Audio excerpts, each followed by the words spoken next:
dari Masjid Agung Al-Ufwah Kota Bandung, Jawa Barat bersama Ustaz Abu Haidar As-Sundawi hafizahullah ta'ala. Dan kembali di kesempatan sore hari ini kita akan mengkaji kitab bermanfaat, kitab Mukhtasar Ma'rijul Qabul, dengan tema pembahasan kita jenis-jenis syafaat. Saudaraku seiman dan seakidah, kami ajak Anda untuk menyimak kajian ini dan juga berpartisipasi dalam sesi tanya jawab. Anda dapat mengirimkan pertanyaan melalui pesan WhatsApp di nomor 0819896543 atau melalui line telepon di nomor 0218236543. Insya Allah setelah nasihat dari Ustaz, kita akan coba mengangkat pertanyaan Anda. Baiklah saudara seiman dan seakidah, bersama kita sambungkan Anda dalam kajian dari Masjid Agung Al-Ufwah Kota Bandung, Jawa Barat bersama Ustaz Abu Haidar As-Sundawi hafizahullah ta'ala. Kepada Ustaz. Baik. Bismillahirrahmanirrahim. Assalamualaikum warahmatullahi wabarakatuh. Alhamdulillahirabbil alamin. Wa bihi nasta'in ala umuri dunya waddin. Wal 'aqibatul muttaqin. Wa la 'udwana illa 'alal zalimin. Wa ashhadu an la ilaha illallah al-malikul haqqul mubin. Wa ashhadu anna Muhammadan 'abduhu wa rasuluhu shadiqul wa'dil amin.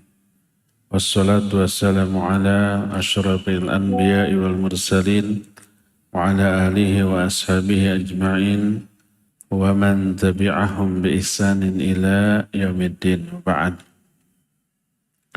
Hadirin jamaah Masjid Agung Al-Ufwah Bandung yang Allah muliakan, para pendengar radio Tarbiyah Sunnah Bandung, juga pendengar radio Roja di beberapa kota, pendengar radio-radio lain yang ikut gabung, pemirsa Roja TV dan TV-TV lain, serta para netizen di mana saja Anda berada.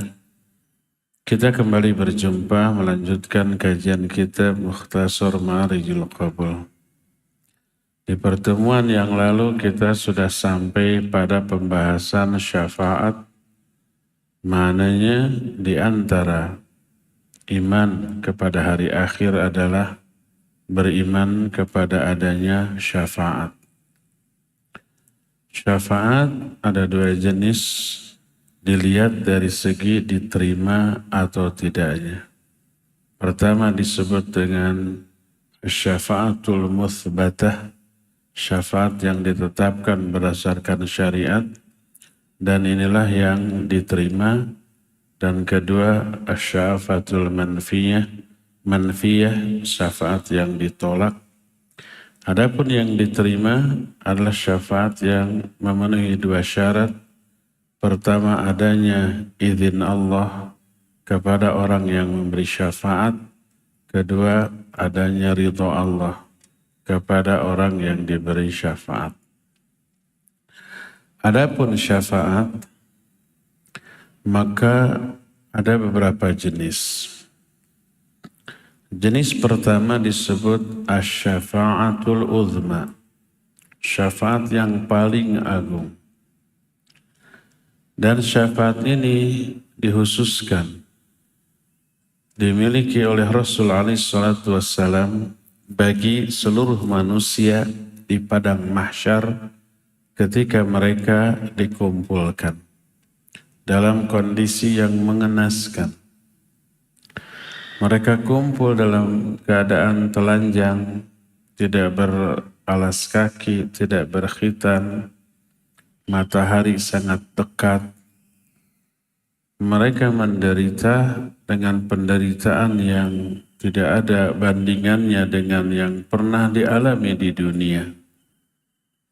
Mereka ingin segera lepas dari kondisi seperti itu, lalu mereka meminta syafaat kepada para nabi. Tapi nabi-nabi lain tidak bisa kecuali Nabi kita Muhammad SAW. Dan inilah yang kemudian disebut dengan maqam mahmuda atau kedudukan yang terpuji yang Allah jelaskan dalam Al-Quran surah Al-Isra ayat 79 asa ayyab'atsaka rabbuka maqaman mahmuda. Allah akan mengangkat kamu ke posisi yang terpuji. Ini pula yang dimaksud oleh perintah Nabi SAW kepada kita. Seusai kita mendengar azan, kita disuruh bersolawat kepada Nabi SAW, lalu disuruh berdoa. Kata beliau, man qala hina yasma'un nida, Allahumma rabba hadhihi da'wati tamah wassalatil qa'imah ati Muhammadanil wasilah wal fadilah wab'athu maqaman mahmudan alladhi wa'adda halat lahu syafa'ati yaumal qiyamah. Siapa orang yang setelah mendengar azan dia berdoa, Allahumma rabba hadhihi da'wati tammah, wahai Allah pemilik seruan yang sempurna ini, wassalatil qa'imah, dan salat yang tegak ini, ati Muhammadanil wasilah wal fadilah, berikan kepada Nabi Muhammad wasilah dan fadilah, wab'athu maqaman mahmudan alladhi wa'anta, dan angkat beliau ke kedudukan yang terpuji yang engkau janjikan kepadanya. Siapa yang berdoa dengan doa seperti itu setelah azan, halallah bagi orang itu syafaatku pada hari kiamat. Nah, inilah yang disebut dengan asy-syafa'atul uzma, syafaat teragung yang hanya dimiliki oleh Nabi alaihissalatu wassalam. Karena itu beliau diberi posisi yang terpuji, satu-satunya makhluk yang bisa memberikan asy-syafa'atul uzma. Adapun asy-syafa'atul uzma atau asy-syafaat yang agung diterangkan di dalam hadis riwayat Imam Bukhari dalam kitab Sahih, diterima dari Ibnu Umar radhiyallahu anhuma. Berkata Nabi SAW, innan nasa yasiruna yawmal qiyamah jutha, kullu ummatin tattabi'u nabiyaha, yaquluna ya fulan ishfa' hatta tantahiya syafa'ah ila nabi SAW, fadzalika yaumun yab'atsullahu al-maqamal mahmud. Manusia pada hari kiamat semuanya berlutut. Makna berlutut, berdirinya di atas kedua lutut. Semua umat akan mengikuti nabinya masing-masing. Lalu setiap umat itu berseru kepada nabi masing-masing, wahai fulan, beri kami syafaat. Semua nabi tidak bisa. Sampailah kepada Nabi Muhammad SAW, lalu beliau bisa memberi syafaat yang diminta. Dan itulah hari ketika Allah mengangkat beliau ke tempat yang terpuji. Ini hadis pertama. Hadis kedua diriwayatkan oleh Imam Muslim dengan penjelasan yang lebih rinci dari Abu Hurairah radhiyallahu anhu. Kata Abu Hurairah radhiyallahu anhu, utiya Rasul sallallahu alaihi wasallam yauman bilahmin farufi'a ilaihi dhira' wa kana tu'jibuhu fanahasa minha nahsatan faqala ana sayyidun nasi yaumal qiyamah wa hal tadruna bima dhak yajma'ullahu yaumal qiyamah al-awwalina wal-akhirin fi sa'idin wahid fa yasma'uhum ad-da'i wa yanfudhuhum al-basar wa tadnu asy-syamsu Fayablughu an-nas minal ghammi wal karab ma la yatiqun wa ma la yahtamilun. Fayaqulu ba'du an-nas li ba'd ala tarawna ma antum fih, ala tarawna ma qad balaghakum, ala tanzuruna man yashfa'u lakum ila rabbikum. Fayaqulu ba'du an-nas li ba'd u'tu Adam. Fayatuna Adam fayaqulun ya Adam anta abul bashar khalaqaka Allahu biyadihi wa nafakha fika min ruhi wa amara al malaikata fasajadu lak ishfa' lana ila rabbik ala tara ma nahnu fi ala tara ma qad balaghana. Fayaqulu Adam inna rabbi qad ghadiba al-yawma ghadban lam yaghdab qablahu mislahu wa la yaghdaba ba'dahu mislahu. Fa innahu nahani 'anis syajarah fa asaituhu nafsi nafsi idhabu ila ghairi idhabu ila Nuhin. Kata Abu Hurairah, suatu saat Nabi alaihi salatu wasallam dibawakan sebongkah daging kambing. Lalu beliau diberi bagian paha dari daging kambing itu. Beliau sangat menyukainya. Sama dengan saya. Daging kambingnya udah matang, tinggal gitu ya. Dibakar. Jangan digoreng. Lalu beliau menggigitnya. Setelah itu beliau berkata, aku adalah pemimpin seluruh manusia pada hari kiamat. Sayyid. Kalian tahu nggak dengan apa hal itu bisa teraih? Kenapa beliau menjadi sayyid bagi seluruh manusia pada hari kiamat? Lalu beliau melanjutkan, Allah mengumpulkan pada hari kiamat semua manusia dari awal sampai akhir. Dari zaman Nabi Adam sampai orang yang nanti terakhir hidupnya di hari kiamat. Di satu tempat. Lalu ada seorang dai yang memperdengarkan suara kepada mereka berteriak berseru. Mata pun pandangannya tidak terhalang oleh apapun. Matahari amat sangat dekat. Manusia merasakan penderitaan. Merasakan ketidaknyamanan yang tidak mampu mereka pikul, tidak mampu mereka tanggung. Orang-orang lalu berkata, tidakkah kalian melihat penderitaan yang kalian alami? Tidakkah kalian melihat apa yang sedang kalian rasakan?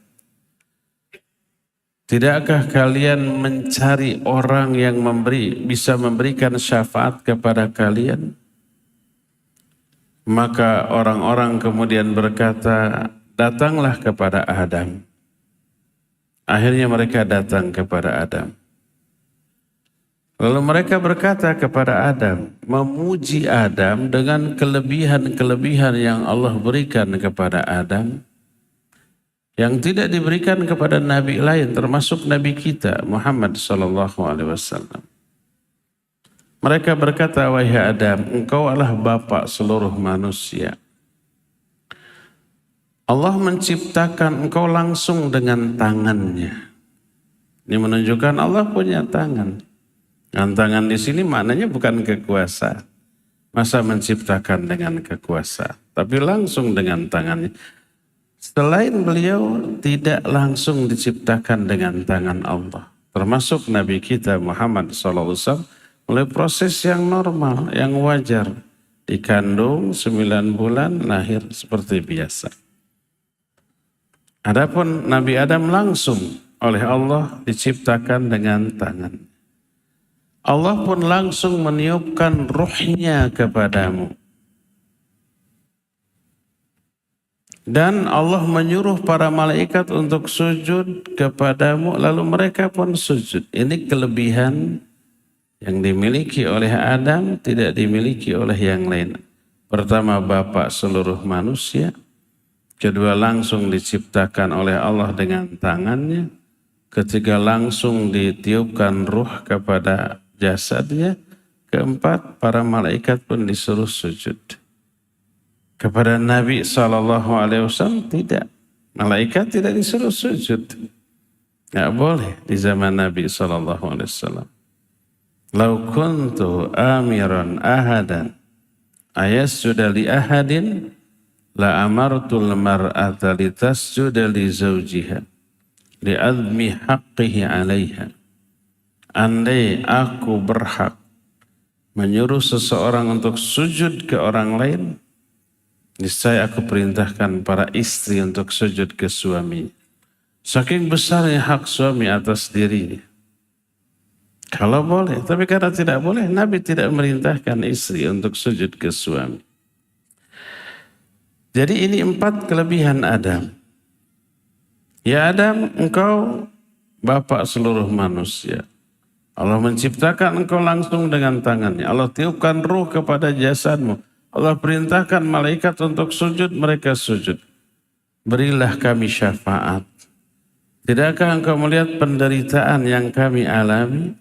Kesulitan yang kami rasakan? Apa kata Adam? Sesungguhnya Allah telah murka kepadaku. Dengan kemurkaan yang belum pernah dia murka seperti itu dan tidak akan pernah lagi dia murka seperti itu setelahnya. Allah telah melarang aku dari sebuah pohon, tapi aku bermaksiat kepadanya. Malangnya diriku.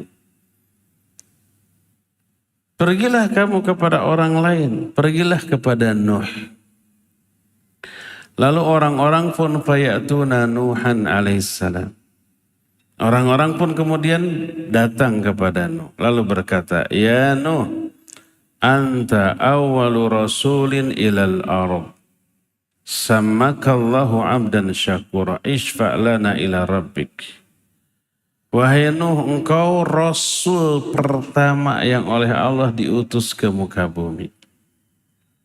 Jadi Rasul yang pertama kali diutus Nuh. Adam bukanlah Rasul. Adam ini hanya Nabi. Rasul pertama Nuh. Berdasarkan hadis ini. Dan Allah menyebutmu dengan sebutan hamba yang pandai bersyukur. Dalam surah Al-Isra dikatakan innahu kana amdan syakur. Sesungguhnya Nuh itu adalah seorang hamba yang pandai bersyukur. Beri kami syafaat, mintakan syafaat kepada Allah untuk kami. Tidakkah engkau melihat penderitaan kami? Apa yang kami rasakan? Apa kata Nuh? Inna rabbi qad ghadiba al-yawma ghadban lam yaghdab qablahu mislahu walan taghdaba ba'dahu mislah. Sesungguhnya Allah telah murka kepadaku dengan kemurkaan yang belum pernah dia murka seperti itu dan tidak akan pernah lagi murka seperti itu setelahnya.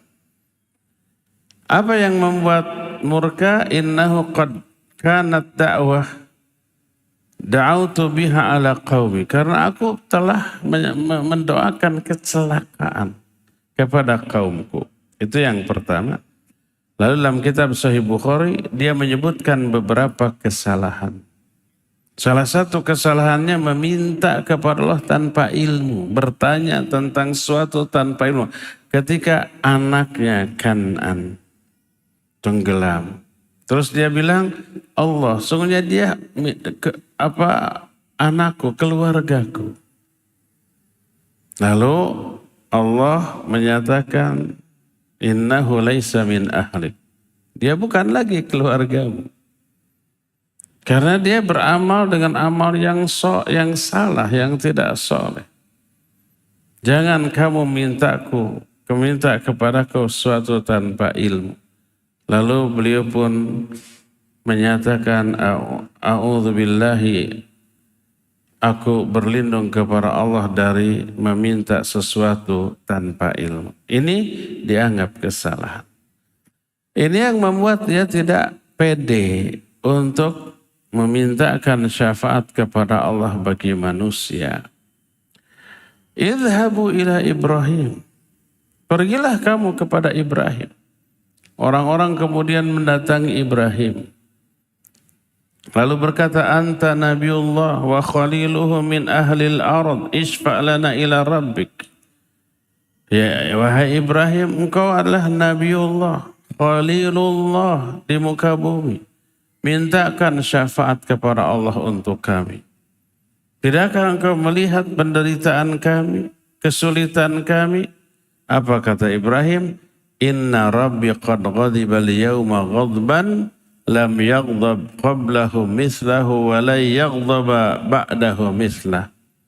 Ibrahim menjawab dengan jawaban yang sama seperti Adam dan Nuh. Allah telah murka padaku hari ini. Dengan kemurkaan yang tidak pernah sebelumnya, tidak akan pernah lagi setelahnya. Kenapa? Karena lalu dia menjelaskan kedustaannya. Ibrahim pernah berdusta 3 kali. Pertama menyatakan inni saqim. Aku sakit padahal tidak. Kedua, ketika dia sudah menghancurkan berhala, ditangkap, ditanya kamu yang menghancurkan berhala, dia mungkir bal fa'alahu kabiruhu fas'aluhu law kanu yantikun in kanu yantikun. Yang melakukan bukan saya, tuh yang paling gede gitu. Yang paling gedenya tidak dihancurkan. Coba tanya, kalau memang dia bisa bicara. Ini kedustaan kedua. Kedustaan yang ketiga, ketika beliau sama istrinya Sarah datang ke suatu negeri dan raja penguasa di negeri itu kalau melihat perempuan yang cantik selalu dirampas, selalu direbut. Maka Ibrahim alaihissalatu wassalam menyuruh istrinya, kalau kamu ditanya bilang saja kamu saudaraku, bukan istriku. Kalau istrinya dirampas, kalau saudaranya tidak. Maksudnya ini namanya tauriyah, saudara se-Islam. Itu maksudnya betul saudara se-Islam. Itu kedustaan yang ketiga. Oleh karena itulah kata Ibrahim, aku tidak bisa memintakan syafaat untuk kalian. Pergilah kalian kepada Nabi Musa. Datanglah mereka kepada Nabi Musa. Dipuji Nabi Musa dengan pujian-pujian yang memang dimiliki oleh Nabi Musa. Lalu memohon agar minta syafaat kepada Allah. Nabi Musa menjawab persis seperti jawaban nabi-nabi sebelumnya. Lalu menyebut kesalahannya. Inni qataltu nafsan. Lam umar biqatliha. Aku pernah membunuh seseorang yang aku tidak diperintahkan untuk membunuhnya. Ketika ada kawannya yang satu suku bangsa dengan dia, bangsa Bani Israel, berantem dengan suku bangsa Fir'aun, bangsa Qutbi namanya. Kawannya ini minta tolong ke dia, ditolong, sekali pukul itu orang mati. Nah, aku pernah membunuh orang yang tidak diperintahkan untuk dibunuh. Itu dosanya. Akhirnya dia menyuruh orang-orang pergi ke Isa. Orang-orang kemudian berdatangan ke Isa. Lalu berkata, ya Isa anta Rasulullah. Kalamtan nas fil mahdi. Wa kalimatan minhu. Alqaha ila Maryam wa ruhu min. Fasfa'lana ila rabbik. Wahai Isa, engkau adalah utusan Allah. Engkau sudah berbicara kepada manusia ketika engkau di dalam buayan, masih bayi bisa bicara. Engkau juga kalimat Allah yang diberikan kepada Maryam. Engkau juga ruh dari Allah. Jangan disalah fahami. Kalau Isa ruh dari Allah berarti boleh disembah. Enggak. Maksud ruh dari Allah adalah ruh milik Allah, dari Allah, ciptaan Allah, tapi bukan bagian dari diri Allah. Seperti harta yang kita miliki disebut ini rizki dari Allah.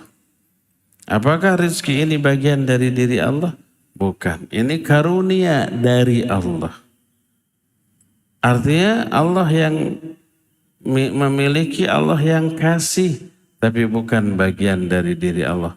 Isa ruh dari Allah, tapi bukan bagian dari diri Allah.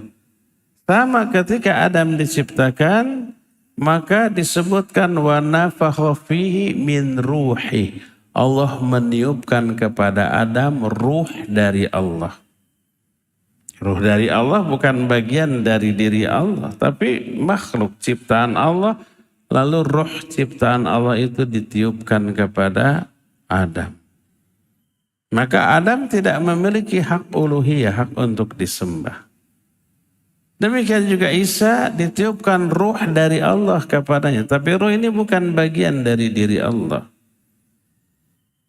Kemudian ditiupkan kepada Isa. Sehingga Isa tidak memiliki hak untuk disembah. Untuk diibadati. Wahai Isa, engkau adalah utusan Allah. Engkau bicara kepada manusia ketika di buayan. Engkau juga kalimah yang Allah berikan kepada Maryam. Engkau juga ruh dari Allah. Mintakan syafaat bagi kami kepada Allah. Tidakkah engkau melihat penderitaan kami, kesulitan kami? Apa kata Isa? Inna rabbi qad ghadiba al-yawm ghadban lam yaghdab qablahu mislahu wa la yaghdab ba'dahu mislahu. Sama jawabannya seperti nabi-nabi sebelum. Allah murka kepadaku dengan kemurkaan yang tidak pernah sebelumnya dan tidak akan lagi pernah setelahnya. Walam yadhkur dzamban, tapi dia tidak menyebut kesalahannya itu apa. Idhabu ila ghairi, idhabu ila Muhammadin sallallahu alaihi wasallam.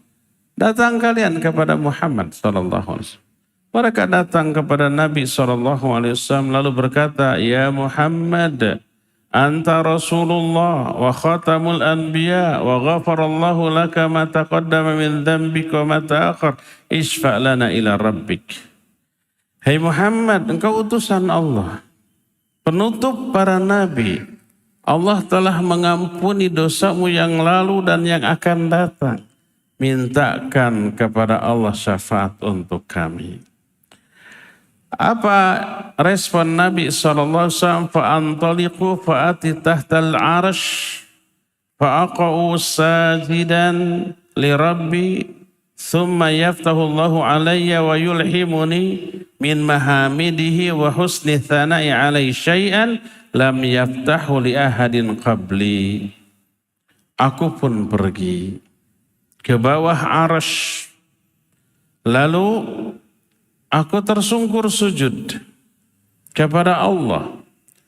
Allah membukakan hatiku, mengilhamkan kepada diriku pujian-pujian, sanjungan-sanjungan kepada Allah yang tidak pernah Allah berikan kepada orang lain sebelumku. Tidak disebutkan pujiannya apa, tapi pasti indah, layak, sangat agung. Lalu dikatakan, ya Muhammad irfa ra'sak tu'fah. Hai Muhammad, angkat kepalamu, mintalah, kamu akan diberi. Minta syafaat, kamu akan diberi syafaat. Aku pun mengangkat kepalaku. Lalu aku berkata, Rabbi ummati ummati.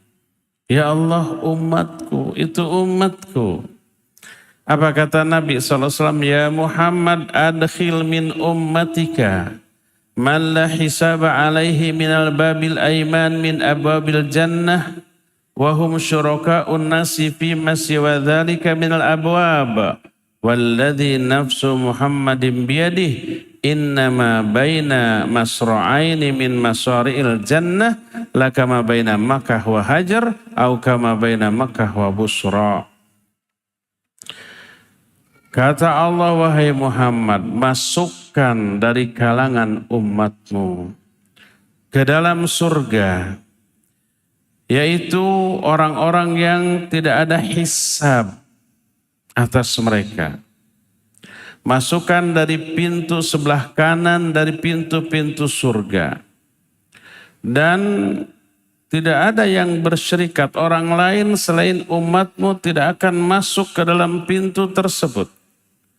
Kata Nabi SAW, demi Allah, yang jiwa Muhammad berada dalam genggaman tangannya, sesungguhnya jarak antara dua daun pintu, bukan daun pintu, jarak antara dua lubang pintu surga itu seperti Mekah ke Hajar atau seperti Mekah ke Basra. Hajar adalah nama sebuah kota yang ma'ruf antara Makkah dengan Damaskus yang amat sangat jauh sekali. Berdasarkan hal itu, maka Nabi SAW satu-satunya orang yang memberi syafaat kepada seluruh manusia di saat itu. Ini yang disebut dengan asy-syafa'atul uzma. Syafaat yang paling agung karena menyangkut semua manusia, dan karena itulah Nabi SAW diangkat ke tempat yang terpuji, maksudnya posisi memberi syafaat yang tidak ditempati oleh manusia lain selain beliau. Ini jenis syafaat pertama, disebut asy-syafa'atul uzma. Apa fungsi syafaat ini? Yaitu menyegerakan hisab untuk mereka, untuk semua manusia, sehingga lepas dari penderitaan di alam mahsyar. Syafaat jenis kedua adalah, ini masih hanya dimiliki oleh Nabi Muhammad SAW, yang lainnya, yaitu ketika minta dibukakan pintu surga. Tak ada orang yang bisa memasuki surga walaupun mereka sudah divonis masuk surga, sebelum pintu itu diketuk oleh Nabi SAW, pintu surga. Tak ada seorang pun yang bisa memasukinya sebelum beliau.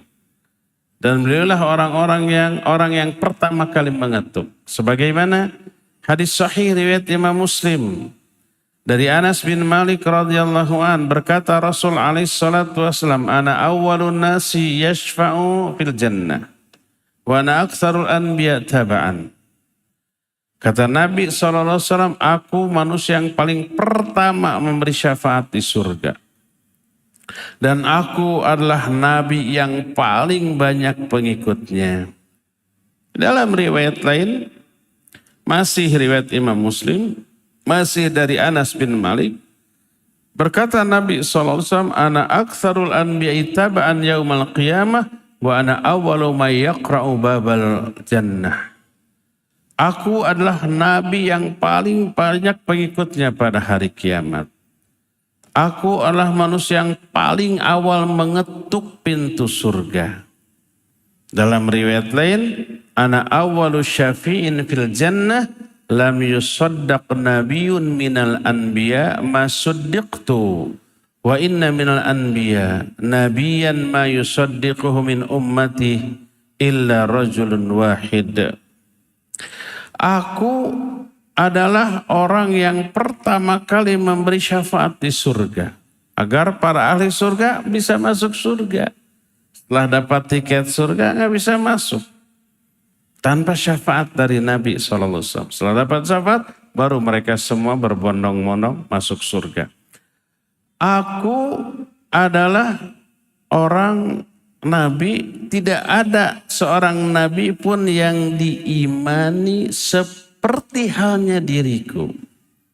Maksudnya oleh jumlah manusia yang terbanyak. Dipercaya, diimani oleh banyak orang dengan jumlah yang tidak pernah ada nabi lain yang diimani oleh orang sebanyak itu. Enggak. umpamanya orang-orang Nasrani, apakah beriman kepada Isa dan pengikut Nabi Isa? Enggak. Durhaka mereka kepada Nabi Isa alaihissalatu wassalam. Jadi bukan pengikut Nabiullah Isa. Tapi umat Islam dari sejak beliau diangkat dari Nabi sampai hari kiamat ada. Sampai sekarang ada. Menjadi pengikutnya entah berapa miliar jumlahnya. Mungkin triliun, mungkin. Wallahu alam, kita tidak tahu kapan kiamat terjadi. Dan ada di antara para nabi seorang nabi yang tidak diimani oleh pengikutnya kecuali hanya satu orang. Pengikutnya hanya satu orang. Nabi Nuh hampir 1000 tahun dakwahnya, pengikutnya cuma 13 orang. Nabi-nabi yang lain juga begitu. Nabi Muhammad SAW cuma 63 tahunan usianya, cuma 23 tahun dakwahnya, pengikutnya miliaran. Jauh lebih banyak. Dalam hadis riwayat Imam Bukhari disebutkan fayashfa'u liyaqdiya bainal khalqi fayamshi hatta ya'khudha bihalaqatil bab fayawma idzin yab'athuhu Allahu maqaman mahmuda yahmaduhu ahlul jam'i kulluhum. Nabi memberi syafaat agar manusia dihisab. Lalu beliau berjalan sampai beliau mengambil satu pegangan pintu yang ada saat itu. Pada hari itu Allah mengangkat beliau ke tempat yang terpuji. Lalu semua orang memuji beliau karena posisinya. Itu yang dimaksud dengan maqamam mahmudah. Dan 2 jenis syafaat ini khusus milik Nabi SAW. Pertama, agar semua manusia segera dihisab. Kedua, agar ahli surga segera masuk ke dalam surga. Jenis syafaat ketiga adalah asy-syafa'atu fi ikhraji usatil muwahhidina minan nar. Fahadhihi syafa'ah haqqun yu'minu biha ahlus sunnati wal jamaah kama amana biha sahabatu wat tabi'un wa ankaruha fi akhir asri sahabah al khawarij wa ankaruha fi asri tabi'in al mu'tazilah. Syafaat ketiga adalah syafaat untuk mengeluarkan ahli tauhid yang bermaksiat dari neraka. Di kalangan kaum muslimin banyak orang yang beriman tapi ahli maksiat. Mereka tidak kufur, tidak syirik. Maka disebut ahli tauhid. Karena tidak menyekutukan Allah dengan sesuatu pun. Tidak ingkar kepada aturan Allah. Tapi banyak terjerumus dalam dosa dan maksiat. Disebut usatul muwahhidin, para ahli tauhid yang maksiat. Para ahli maksiat dari kalangan ahli tauhid. Dimasukkan mereka ke dalam neraka, kemudian diberi syafaat, dikeluarkan dari api neraka. Tapi pernah masuk dulu? Iya. Pernah merasakan neraka dulu? Iya. Syafaat ini hak, benar. Diimani oleh ahlu sunnah wal jamaah. Sebagaimana diimani oleh para sahabat dan tabi'in. Tapi diingkari oleh generasi terakhir zaman sahabat yang nyeleneh, yaitu kalangan khawarij. Diingkari oleh generasi terakhir tabi'in yang juga nyeleneh, yaitu mu'tazilah. 2 kelompok di kalangan kaum muslimin, Khawarij dan Mu'tazilah, mengingkari syafaat jenis yang kedua ini. Jenis yang ketiga ini. Mereka berkata, ya bi khuludi man dakhala an-nar min usatil muwahhidin alladhina yashhaduna an la ilaha illallah wa la syarika lah ويشهدون أن محمدا عبده ورسوله ويقيمون الصلاة ويؤتون الزكاة ويصومون رمضان ويحجون البيت الحرام ويسألون الله الجنة ويستعيذون من النار في كل صلاة ودعاء غير أنهم ماتوا مسرين على معصية عالمين بتحريمها معتقدين مؤمنين بما جاء فيها من الوعيد الشديد فقضوا بتخليدهم في جهنم مع فرعون وهامان وقارun. Orang-orang Khawarij dan Mu'tazilah berpendapat kekalnya orang-orang yang masuk neraka dari kalangan ahli maksiat yang bertauhid. Padahal mereka bersyahadat la ilaha illallah Muhammad Rasulullah. Mereka menegakkan sholat, menunaikan zakat, saum Ramadan, haji ke Baitullah Haram, selalu minta kepada Allah, minta surga, berlindung kepada Allah dari neraka di setiap sholat dan doanya. Cuma mereka itu masih suka bermaksiat. Padahal mengetahui keharaman dari maksiat itu diyakini oleh Khawarij dan Mu'tazilah. Mereka kekal di dalam neraka Jahannam bersama Fir'aun, Haman, Qarun.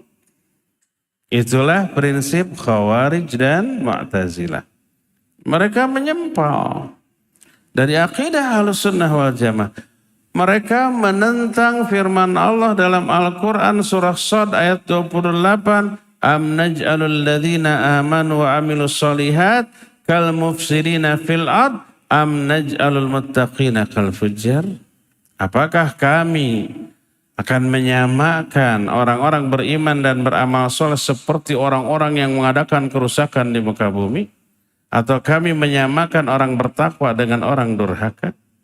Masa orang suka sholat, bersyahadat, sholat, zakat, haji gitu, umroh. Tapi karena kemaksiatannya disatukan dengan Fir'aun, Haman, dan Qarun yang nyata-nyata durhakanya. Masa disamakan? Kan enggak. Jadi kalau Ahlussunnah wal Jamaah meyakini adanya syafaat bagi orang-orang muslim ahli maksiat. Masuk dulu ke dalam neraka tapi tidak kekal. Mereka akan dikeluarkan dari api neraka. Kemudian setelah dikeluarkan dari api neraka, dimasukkan ke dalam surga.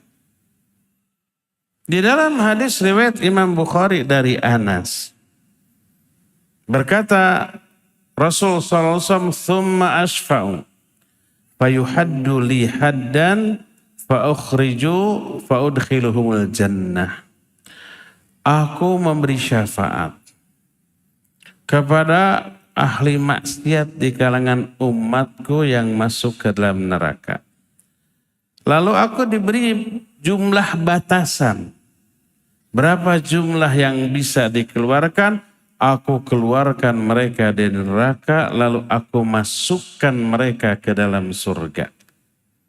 Hadis ini sahih diriwayatkan oleh Imam Bukhari dalam kitab Sahih Bukhari. Berkata Qatadah, sami'tuhu aidan yaqul, aku juga mendengar Nabi sallallahu alaihi wasallam bersabda, fa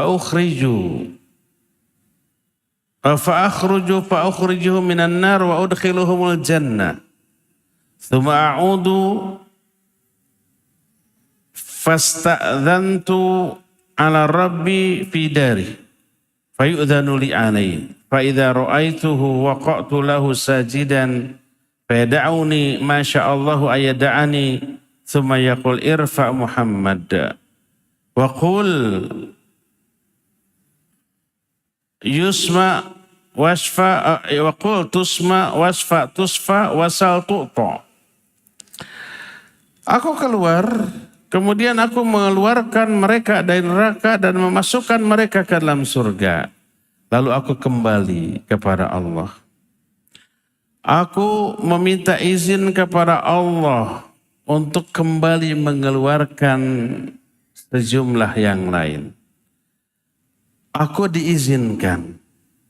Maka ketika aku melihat Allah, Aku tersungkur sujud. Allah membiarkan aku sujud beberapa lama sebagaimana yang dikehendaki oleh Allah, lalu berkata, "Hai Muhammad, angkat kepalamu. Berbicaralah, kamu akan didengar. Minta syafaat, kamu akan diberi syafaat.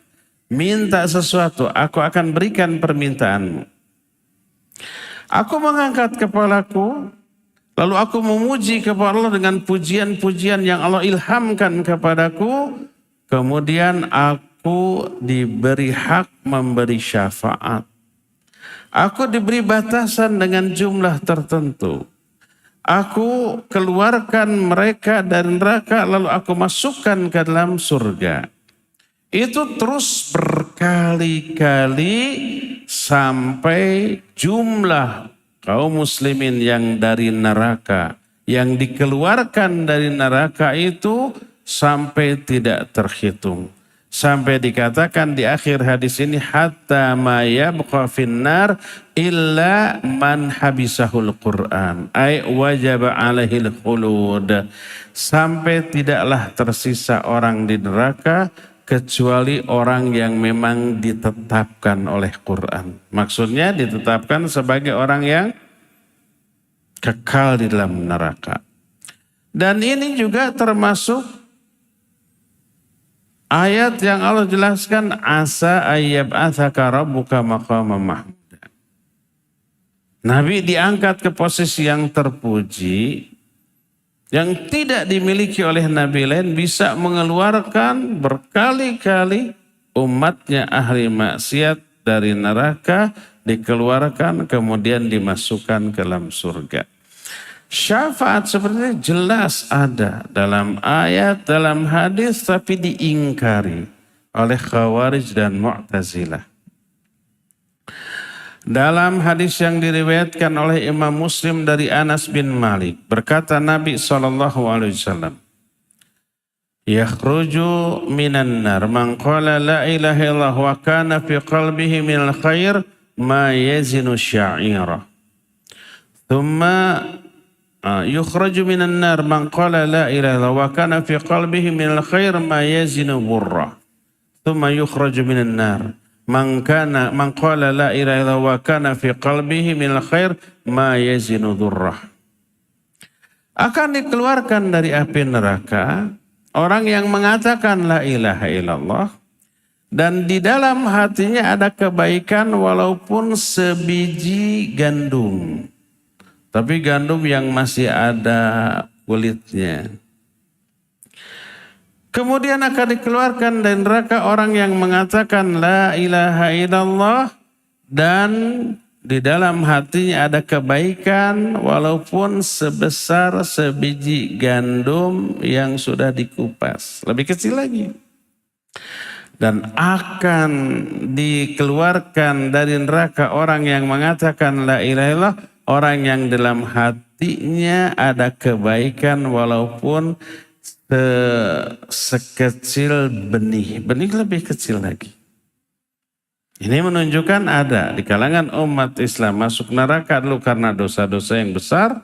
Kebaikannya kecil sebesar biji gandum, bahkan sebesar debu. Kebaikannya kecil, dosa yang lebih banyak masuk neraka, tetap akan dikeluarkan dari api neraka. Dan hadis ini sahih riwayat Imam Muslim menunjukkan adanya syafaat bagi ahli maksiat, dikeluarkan dari neraka, dimasukkan ke dalam surga. Dalam hadis riwayat Imam Bukhari dari Anas bin Malik, berkata Nabi SAW, "Yakhruju qaumun minan nar ba'da ma massahum minha syaf'un fayadkhuluna al-jannah. Fayusammihim ahlul jannah al-jahannamiyin." Kata Nabi SAW, akan keluar dari neraka suatu kaum setelah mereka itu dibakar dalam api neraka sampai gosong. Lalu mereka masuk ke dalam surga. Oleh ahli surga yang sudah dulu masuk, mereka disebut dengan sebutan jahannamiyin, mantan-mantan penghuni jahannam. Ini hadis riwayat Imam Bukhari.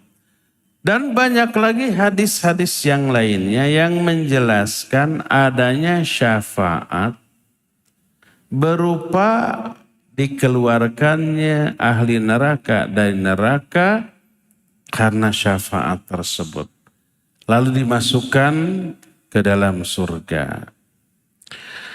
Ternyata syafaat yang ketiga ini tidak hanya khusus milik Nabi SAW. Tapi juga dimiliki oleh makhluk lain selain Nabi. Bisa para malaikat. Malaikat memberi syafaat? Iya. Bisa orang biasa. Para siddiqin, para syuhada, para sholihin, para aulia Allah, para orang-orang mukmin ahli surga. Mereka juga bisa memberi syafaat kepada orang-orang terdekatnya. Sebagaimana diterangkan dalam hadis sahih. Hadis ini diterima dari Abu Sa'id dengan sanad yang muttafaqun alaih. Diriwayatkan oleh Imam Bukhari dan Imam Muslim. Berkata Nabi SAW, yashfa'un nabiyun wal malaikatu wal mu'minun. Fayaqulul jabbar baqiyat syafa'ati. Fayaqbidu qabdatan minan nar fayukhriju aqwaman qad imtahashu fayulqawna fin nahrin bi afwahil jannah yuqala lahu ma'ul hayat fayambutuna fi hafatayh kama tambutul habbah fi hamilis sail qad ra'aitumuha ila janibi sakhra ila janibi syajarah. Fama kana ila syams minha kana akhdar. Wama kana ila dhilli kana abyad. Fayakhrujuna ka'annahumul lu'lu. Wa yuj'alu fi riqabihimil khawatim. Fayadkhuluna al-jannah. Fayaqulu ahlul jannah. Haulai utaqa ar-rahman. Adkhalahumullahu al-jannah bighari amalin amaluha. Wala khairin qaddamuh. Fayuqalu lahum lakum ma ra'aitum wa mithlahu ma'ahu. Kata Nabi SAW, para nabi memberi syafaat. Para malaikat juga memberi syafaat. Orang-orang mukmin juga memberi syafaat. Maksudnya syafaat kepada para ahli neraka dari kalangan kaum muslimin yang ahli maksiat. Dikeluarkan. Setelah para nabi, para malaikat, orang-orang mukmin selesai memberi syafaat. Allah berfirman, baqiyat syafaati, tinggal tersisa syafaatku. Lalu Allah menggenggam satu genggaman dari ahli neraka, dikeluarkanlah beberapa kaum yang sudah gosong. Lalu dimasukkan ke dalam sebuah sungai yang ada di depan surga. Sungai itu disebut dengan Ma'ul Hayat. Dalam riwayatnya Nahrul Hayat. Sungai kehidupan. Maka tubuhnya yang sudah hancur, sudah gosong, tumbuh lagi. Di kedua tepi sungai tersebut. Sebagaimana tumbuhnya benih yang disimpan di di pinggir aliran selokan air. Maka benih yang terkena sinar matahari akan menjadi hijau. Benih yang ternaungi oleh benda lain, tidak terterangi oleh matahari, menjadi putih. Pokoknya dua-duanya tumbuh. Keluarlah mereka dari api neraka, dari sungai tersebut, seolah-olah mereka itu mutiara-mutiara, ka'annahumul lu'lu. Jadi kinclong lagi gitu, glowing lagi. Lalu diberilah cap di tengkuk-tengkuk mereka. Mereka pun masuk surga. Berkatalah para ahli surga yang sudah lebih dahulu berada di surga kepada mereka, haulai utaqa'ur rahman. Mereka lah orang-orang yang dibebaskan oleh Allah yang Maha Rahman dari api neraka. Allah masukkan mereka ke dalam surga tanpa amal kebaikan yang pernah mereka lakukan atau kebaikan yang pernah mereka persembahkan. Dalam arti orang ini selama hidupnya nggak memiliki kebaikan sama sekali. Lalu dikatakan kepada mereka, lakum ma ra'aitum wa mithluhu ma'hu. Kalian akan memperoleh hak seperti yang kalian lihat, bahkan ditambah lagi seperti itu. Maknanya ketika mereka masuk ke dalam surga, mereka melihat istana-istana megah yang yang dihuni oleh pendahulu mereka. Tentu saja dengan isinya, peralatannya, perabotan dari emas dan perak. Ada pelayan-pelayan surga, ada bidadari surga yang menjadi istri bagi para ahli surga. Dikatakan kalian akan sama memperoleh hak yang sama, bahkan ditambah lagi. Itu orang yang paling akhir keluar dari api neraka dan paling akhir masuknya ke dalam surga. Dan mereka bisa bernasib seperti itu karena adanya syafaat. Nah, syafaat jenis yang ketiga ini wajib kita yakin. Karena dijelaskan dalam hadis-hadis yang sahih, diisyaratkan di dalam Al-Quranul Karim. Yang mengingkari hanyalah orang yang memiliki akidah batil tentang kafirnya orang Islam yang berdosa besar dan kekal di dalam neraka, mereka lah Khawarij. Takfiri. Khawarij takfiri mengkafirkan orang Muslim yang berdosa besar di kalangan kaum muslimin. Makanya di neraka kekal selama itu Khawarij. Mu'tazilah sedikit berbeda.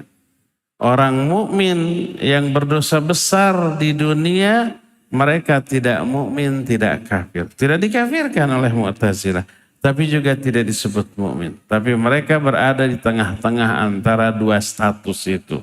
Disebut al-manzilah bainal manzilatain. Itu di dunia. Tapi di akhirat orang Mu'tazilah dengan Khawarij sama. Pelaku dosa besar kekal di neraka selama-lamanya. Mereka mengingkari syafaat jenis yang ketiga. Nggak ada syafaat yang berfungsi mengeluarkan para ahli neraka ke surga. Kata mereka nggak ada. Mereka ingkari ayat. Mereka ingkari hadis. Mereka berbeda akidahnya dengan ahlu sunnah wal jamaah tentang hal itu. Inilah tiga jenis syafaat. Lalu siapakah orang yang paling berbahagia karena memperoleh syafaat dari Nabi SAW? Ini pernah ditanyakan oleh seorang sahabat yang sangat serakah terhadap ilmu. Serakah kepada ilmu, tamak kepada ilmu, baik apa benar? Baik dan benar. Yang buruk adalah tamak dan serakah kepada dunia, kepada harta, pangkat, jabatan, popularitas, kekuasaan. Itu tamak terhadap hal itu buruk. Tapi tamak kepada ilmu, kepada pahala, kepada kebaikan itu bagus. Dalam Sahih Bukhari dari Abu Hurairah radhiyallahu an, dia berkata, "Ya Rasulullah, man as'adun nas bi syafa'atika yaumil qiyamah." Wahai Rasulullah, siapa manusia yang paling berbahagia memperoleh syafaatmu pada hari kiamat? Berkata Rasul sallallahu alaihi wasallam, "Laqad dhanantu ya Abu Hurairah, alla yas'alani an hadzal hadits ahadun awwala minka. Lima ra'aitu min hirsika 'alal hadits." Aku sudah menduga, hai Abu Hurairah, tak akan ada seorang pun yang bertanya kepadaku tentang hadis ini sebelum engkau. Karena aku melihat tamaknya kamu terhadap hadis. Semangatnya kamu terhadap hadis. Dipuji dulu tuh. Lalu Nabi SAW berkata, "As'adun nasi bi syafa'ati yaumal qiyamah man qala la ilaha illallah khalisan min qalbi." Orang yang paling berbahagia dengan syafaatku pada hari kiamat adalah Orang yang mengatakan la ilaha illallah secara ikhlas dari lubuk hatinya yang paling dalam. Mana ikhlas la ilaha illallahnya itu hanya ditujukan untuk meraih apa-apa yang ada di sisi Allah. Ingin ampunannya, ingin pahalanya, ingin ridho, ingin rahmatnya. Adapun la ilaha illallah yang ditujukan, diniatkan untuk meraih dunia. Saya baca la ilaha 10.000 kali semalam agar dagang saya laris. Agar karir saya naik. Agar anak-anak saya sehat. Agar anak-anak saya lulus ujian. Ada orang yang zikir la ilaha illallah dengan niat seperti itu? Ada? Ada banyak. Itu bukan ikhlas karena Allah, tapi karena dunia. Menjadikan amalan akhirat sebagai alat untuk meraih keuntungan dunia. Diniatkan untuk meraih dunia yang sangat hina. Baik zikir la ilaha illallah, sholawat, ataupun bacaan Al-Quran dibaca sekian kali, doain dibaca sekian kali, maka rezeki tidak bisa dibendung. Akhirnya orang termotivasi zikir karena ingin kaya. Karena ingin karirnya naik, karena ingin jodohnya lancar, karena ingin dagangannya laris. Lalu dia melakukan zikir-zikir tertentu. Ada yang seperti itu? Itu tidak ikhlas karena Allah SWT. Ya. Jadi orang yang memperoleh syafaat dan paling berbahagia dengan syafaat Nabi SAW adalah yang mengatakan la ilaha secara ikhlas. Inilah beberapa jenis syafaat, cukup sampai di sini. Insyaallah kita akan lanjut penjelasan ini di hari Jumat yang akan datang. Sekarang kita masuki sesi tanya jawab seperti biasa. Hari Jumat ini dikhususkan untuk pendengar dan pemirsa Roja. Dipersilakan kepada Abu Lukman di studio Radio Roja Cilengsi untuk memandu tanya jawab dengan pendengar dan pemirsa. Wa sallallahu ala nabiyina Muhammadin wa ala alihi wa ashabihi wasallam. Mangga. Jazakallahu khairan kami sampaikan kepada Ustaz Sundawi Hafizahullah Ta'ala yang pada kesempatan sore hari ini dari kajian dari para calon luasan dan Ustaz itu kan mudah-mudahan dari mana pun ada jawab ini ada dapat partisipasi diri kita pertanyaan sangat 989 Bisa kita angkat pertanyaan pertama menurut di Suria ini di Lampung Timur. Ini berkali Ustaz, mohon penjelasan surah Asy-Syu'ara ayat 88 dan 89. Yang mengatakan tentang qalbun salim, hati yang selamat. Mohon penjelasannya orang yang datang kepada Allah dengan hati yang selamat. Tafadhol Ustaz. Baik, barakallahu fiik. Di dalam surah Asy-Syu'ara tadi disebutkan yauma la yanfa'u malun wala banun illa man atallaha biqalbin salim. Pada hari itu, pada hari kiamat, tidak ada manfaatnya harta ataupun anak-anak, kecuali orang yang datang kepada Allah dengan membawa hati yang selamat. Makna qalbun salim adalah hati yang selamat dari seluruh yang merusak hati. Yang paling utama adalah syirik. Menduakan Allah dalam hal ibadah. Yang keduanya adalah kekufuran. Berupa penentangan terhadap syariat Allah. Menentang apa yang diperintahkan. Melanggar apa yang dilarangnya. Dan itu berupa pengingkaran terhadap syariat Allah, kufur. Hatinya kotor. Yang ketiga, yang lebih ringan daripada syirik dan kufur adalah kebid'ahan dan kemaksiatan. Meyakini bahwa agama ini boleh ditambah, boleh dikurang, boleh dirubah. Selama dipandang baik. Seolah-olah ketetapan Allah dan Rasulnya ketika menetapkan agama ini masih kurang. Masih ada kebaikan yang perlu ditambahkan. Dan itu penyakit hati, ya penyakit hati. Termasuk penyakit hati dalam bentuk maksiat.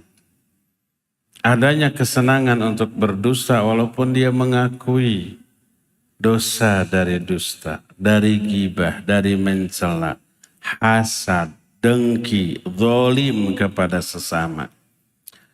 Jadi semakin banyak penyimpangan dari berbagai aspek, semakin kotor hati orang itu, semakin binasa dia. Adapun orang yang selamat adalah illa man atallaha biqalbin salim, orang yang datang kepada Allah dengan membawa hati yang selamat. Semakin bersih dari semua penyimpangan tadi, semakin besar kadar keselamatan orang itu. Tidak hanya bersih dari syirik dan kufur, bersih dari bid'ah, juga bersih dari dosa dan maksiat. Termasuk kedengkian, kebencian kepada sesama. Semakin bersih dari semua itu, semakin selamat dia. Dan apabila ada kekotoran dari salah satu aspek, dia bersih dari syirik. Dia bersih dari kufur.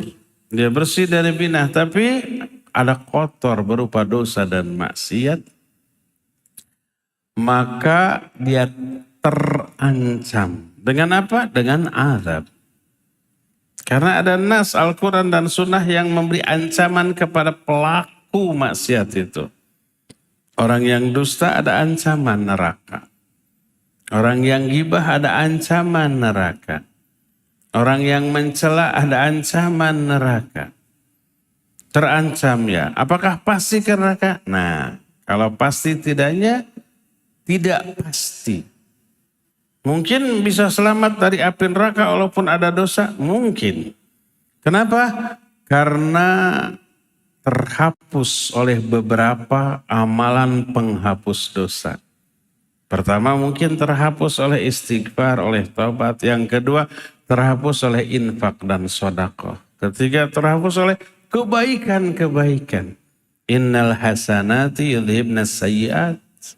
Kebaikan-kebaikan itu bisa menghapus dosa. Keempat bisa terhapus dengan musibah. Musibah itu menghapus dosa. Infak dan sedekah itu juga menghapus dosa. Tinggal lihat amalan penghapus dosa mampu nggak mengcover semua dosa yang pernah dilakukan. Menghapus semua. Kalau bisa dia selamat dari azab. Itulah fungsinya ada timbangan. Orang yang punya pahala dari amal baik, orang yang punya dosa dari amal buruknya, nanti ditimbang. Ini yang menjadi penentu ke surga atau ke neraka. Fa'amma man thaqulat mawazinu fahuwa fi 'isyatir radiyah. Kalau orang itu lebih berat kepada pahala, kepada kebaikan, dia berada dalam kehidupan yang senang. Dosanya gimana? Terhapus oleh sebagian dari pahalanya yang lebih banyak.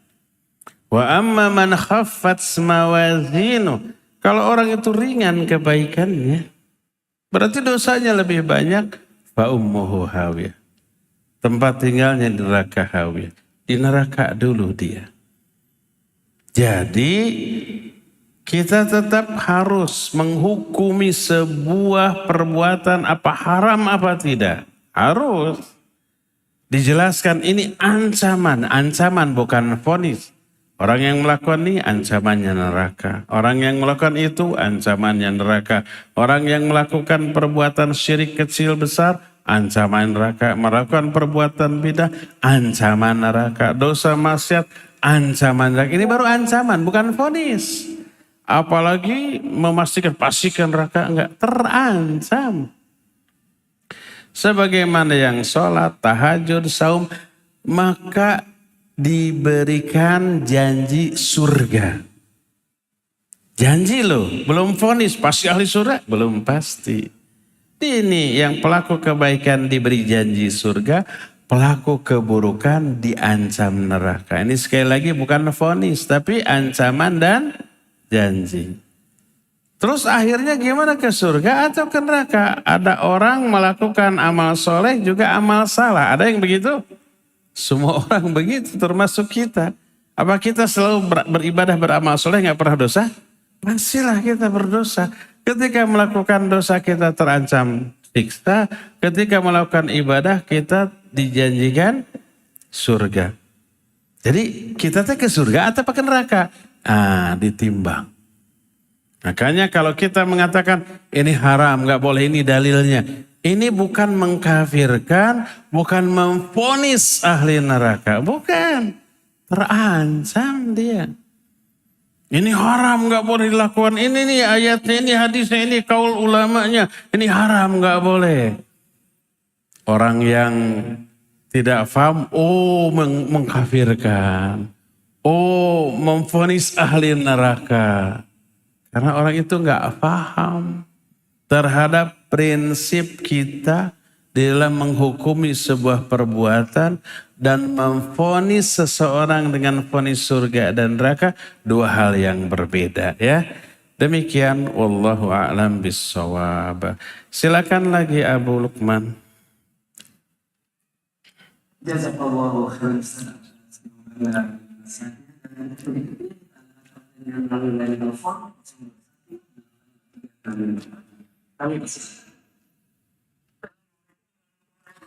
Waalaikumsalam warahmatullahi wabarakatuh.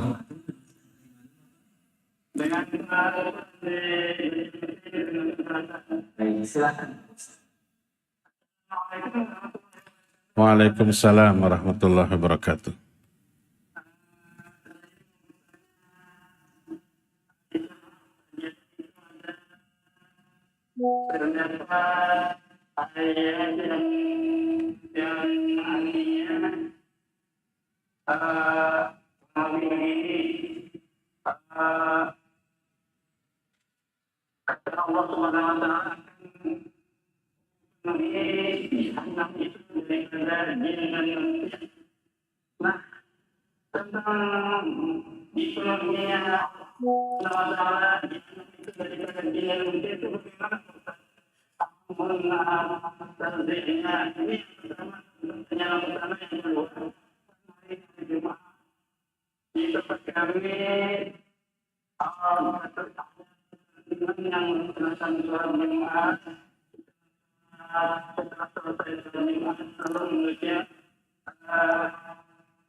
Waalaikumsalam.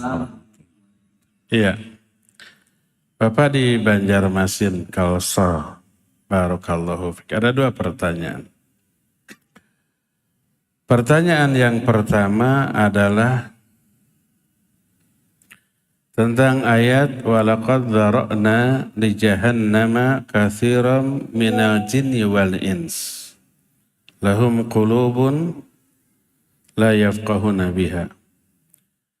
Walahum adhanun la yasma'una biha. Walahum a'yunun la yubsiruna biha. Ulaika kal an'am bal hum adall. Kami akan penuhi Jahannam dengan kebanyakan jin dan manusia. Mereka punya hati tapi tidak dipakai untuk memahami. Mereka punya telinga tidak dipakai untuk mendengar. Mereka memiliki mata tidak pakai untuk melihat. Mereka itu seperti binatang ternak bahkan lebih sesat. Jadi bangsa jin dan manusia yang akan Allah masukkan ke dalam Jahannam adalah yang tidak memfungsikan seluruh potensi indera untuk memahami agama ini. hatinya, pendengarannya, penglihatan tidak dipakai. Akhirnya perilakunya bertolak belakang dengan syariat Allah. Itulah yang Allah akan masukkan ke dalam jahanam. Apakah setelah semua ahli neraka masuk ke dalam neraka, neraka itu penuh? Ternyata tidak. Yang dimaksud dengan kami akan penuhi, maksudnya akan diisi sebanyak mungkin orang-orang yang menyimpang. Dari mana kita tahu neraka itu tidak penuh setelah seluruh ahli neraka masuk ke dalam neraka? Dari Al-Quran. Setelah para ahli neraka masuk ke dalam neraka semuanya. Lalu Allah bertanya, kamu sudah penuh? Neraka menjawab, neraka bisa bicara. Apa masih ada tambahan? Dalam surah Qaf, Allah menyatakan, Yauma naqulu li jahannama halim talati. Fataqulu hal mim mazid. Pada hari kiamat nanti, Allah bertanya kepada neraka, apakah kamu sudah penuh? Neraka menjawab, masih ada enggak tambahan? Ini menunjukkan amat sangat luasnya neraka. Dan dijelaskan dalam banyak keterangan baik ayat maupun hadis tentang neraka. Kalau umpamanya suatu saat Nabi dan para sahabat sedang diam, tiba-tiba terdengar bunyi gedebuk gitu, dahsyat. Kata Nabi SAW, kamu tahu suara apa itu? Mereka jawab, Allah dan Rasulnya lebih tahu. Itu suara batu yang dilemparkan dari atas, dari mulut neraka, dilemparkan ke dasar neraka sejak 70 tahun yang lalu. Hari ini baru sampai ke dasarnya. Menunjukkan sangat dalam sekali dasar dari neraka. Selain itu jumlah penduduk neraka lebih banyak daripada penduduk surga. Selain itu ukuran ahli neraka besar. Giginya aja sebesar gunung Uhud. Satu tempat duduk ahli neraka menghabiskan jarak antara Makkah dan Madinah. Ketebalan kulit ahli neraka setebal 3 mil. Itu diterangkan dalam hadis-hadis yang sahih. Jadi ukurannya besar, jumlahnya banyak, ditambah dengan adanya para malaikat yang tak terhitung untuk menyiksa mereka. Dalam hadis sahih riwayat Imam Muslim diterangkan didatangkan ke neraka 70.000 zimam. Zimam itu rantai besi yang besar. Satu zimamnya digusur oleh 70.000 malaikat. Satu rantainya digusur oleh 70.000 malaikat. Ini ada 70.000 rantai. Berapa malaikat yang hanya memegang rantai? 70.000 kali 70.000. 4,9 miliar. Itu malaikatnya aja. Walaupun seperti itu, neraka masih belum penuh. Ditanya oleh Allah halim talati, kamu sudah penuh? Dijawab, hal mim mazid, masih ada enggak tambahan? Lalu Nabi SAW menyatakan Allah memasukkan sebelah kakinya ke neraka. Baru dikatakan qad cukup ya Allah. Oleh karena itulah maka kapasitas neraka itu amat sangat besar sampai sekalipun seluruh ahli neraka sudah masuk ke dalam neraka, neraka masih minta tambahan. Ini jawaban yang pertama. Jawaban yang kedua, pertanyaan kedua setelah sholat Jumat membaca Qulhu, Al-Falaq, An-Nas 7 kali. Yang sesuai dengan sunnah kita wirid seperti biasa setelah salam istighfar 3 kali, Allahumma antas salam minka salam dan seterusnya. Kemudian membaca subhanallah, alhamdulillah, Allahu akbar 33 kali boleh, 25 kali boleh. 11 kali boleh, 10 kali boleh, semua itu ada tuntunannya ya. Ditutup dengan la ilaha illallah, lalu membaca kalau untuk Jumatan ya, untuk Jumatan membaca Al-Ikhlas, Al-Falaq, Anas 3 kali. Bukan 7 kali. Itu yang dicontohkan oleh Nabi SAW. Setelah itu berdoa. Dengan doa yang bebas sesuai dengan keinginan kita. Ya. Adapun kemudian menyanyikan lagu karangan kita menyebutnya Abu Nuwas. Ilahi lastu lil firdausi ahlan wala aqwa ala naril jahim. Kan gitu ya. Tapi dilagukan. Saya nggak mau melakukannya. Walaupun ini syair. Kalau syair dilakukan apalagi diiringi oleh musik namanya nyanyi. Tapi kalau saya hanya membacakan ilahi lastu lil firdausi ahlan wala aqwa ala naril jahim. Ilahi ya Allah lastu lil firdausi ahlan, saya tidak layak untuk menghuni surga firdaus. Wala aqwa ala naril jahim, tapi saya pun tidak kuat kalau harus masuk neraka jahim. Apakah ini ada contohnya? Enggak mungkin ada contoh dari Nabi SAW. Ini yang bikin orang, tadi sebut Abu Nuwas. Abu Nuwas itu seorang penyair, tapi sampai ke kita seolah-olah itu bodor gitu ya. Ahli syair. Dibikin oleh orang. Enggak mungkin ada di zaman Nabi dan para sahabat. Terlebih cara pengucapannya salah. Umbalastu. Ilahi lastu lil firdausi walal aqwa ala naril, pakai alif lam. Kalau walal aqwa, lamnya itu lam taukid, pasti sungguh-sungguh sama dengan begini. Ya Allah, saya tidak layak menghuni surga firdaus, walal aqwa ala naril jahim, saya pasti kuat kalau harus masuk neraka jahim. Ya udah, masukin ke dalam neraka kalau mintanya begitu ya.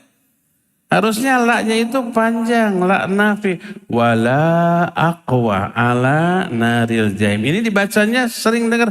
Walal aqwa ala naril jahimi. Saya pasti kuat kalau harus masuk neraka jahim. Nantang itu maka kepada Allah. Lastu lil firdausi ahlan, ilahi ya Allah.